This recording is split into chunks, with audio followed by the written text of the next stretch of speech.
China এখন খুব বড় একটা গ্লোবাল ক্রাইসিসের মধ্যে দিয়ে যাচ্ছে। In a bid to offset the impact of President Trump's tariffs on China, Apple is planning to temporarily source more iPhones from India. Apple has a strategy for avoiding President Trump's steep tariffs on China. চায়নার যে বড় empire $300 billion goods business model, সেটা পুরোপুরি এখন ধ্বংস হচ্ছে।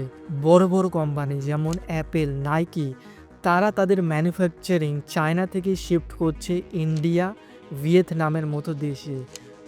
এরকমটা হচ্ছে কেন?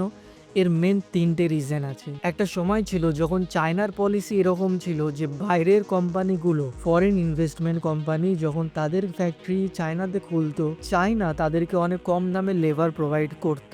বাট এখন সেটার অনেকটাই বিপরীত হচ্ছে। আর এটাই হচ্ছে আমাদের ফার্স্ট রিজন, চায়নার ওয়েজেস। 2005-এ রিপোর্ট অনুযায়ী আমরা জানতে পারি যে চায়নার অ্যাভারেজ একটা ফ্যাক্টরিতে কাজ করা লেবারের মান্থলি স্যালারি ছিল $250, যেটা বেড়ে 2025-এ মাত্র 20 বছরের মধ্যে $1200 হয়েছে। এরকমটা হচ্ছে কেন? এর মেন রিজন হচ্ছে এই যে ম্যাসিভ কনস্ট্রাকশন চায়নার মধ্যে গড়ে উঠেছে এই বছরগুলোর মধ্যে, এর জন্য অনেক মানুষ পভার্টি লাইন থেকে মিডিল ক্লাস এবং আপার ক্লাসে এসেছে। এর জন্য অনেক মানুষই লো কস্ট লেবারে কাজ করা পুরোপুরি বন্ধ করতে চাইছে, এবং এর জন্যই এই যে লেবার কস্টটা চায়নাতে এখন অনেক অনেক বেড়ে গিয়েছে। ঠিক বিপরীত দিকে ভারত এবং ভিয়েতনামের মতো দেশে, ভারতে এখনও $250 একটা অ্যাভারেজ মান্থলি লেবারের স্যালারি হয়, তার থেকেও অ্যাকচুয়ালি কমে পাওয়া যায়।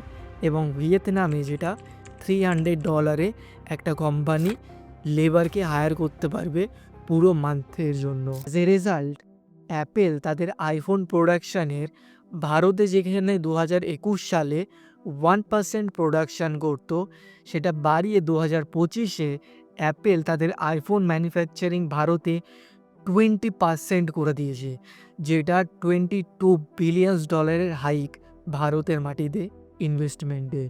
সেকেন্ড রিজন, চায়নার ইয়াং জেনারেশন আর ফ্যাক্টরি লেবারে কাজ করতে চায় না।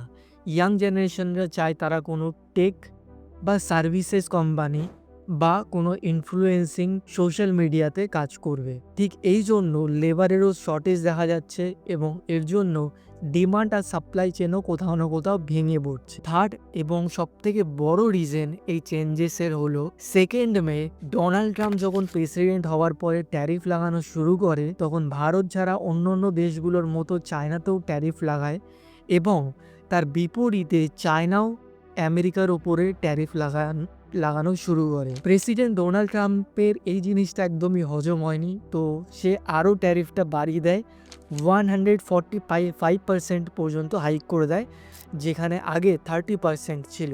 অপোজিটে চায়নাও এটা বাড়িয়ে 145% করে দেয় ট্যারিফটা বাড়িয়ে, এবং অ্যাজ এ রেজাল্ট বড় বড় জায়েন্ট ই কমার্স কোম্পানি যেমন টেমু, শেন, এই সমস্ত কোম্পানির প্রোডাক্টগুলি 35% থেকে 100% অবধি বৃদ্ধি হয়েছে। এবং ইলেকট্রিক ভেহিকেল যেমন টেসলা, আমরা সবাই জেনে থাকি যে টেসলার মতো বড় বড় কার কোম্পানিগুলি অনেক পার্টস চায়নার উপরও এখনও ডিপেন্ডেন্ট আছে, যেমন ব্যাটারি, আরও অনেক তাদের ইন্টার পার্টসের জন্য পুরোপুরি চায়নার উপর ডিপেন্ড করে থাকে লো ম্যানুফ্যাকচারিং কস্টের জন্য।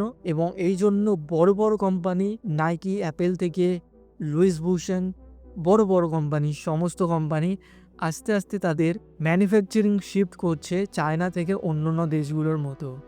আপনাদের মতামত এতে কি? এটা ভারতের জন্য কি একটা খুশির খবর, নাকি চায়না ঠিক ট্যারিফ ওয়ারে জিতে যাবে খুব ইজিলি?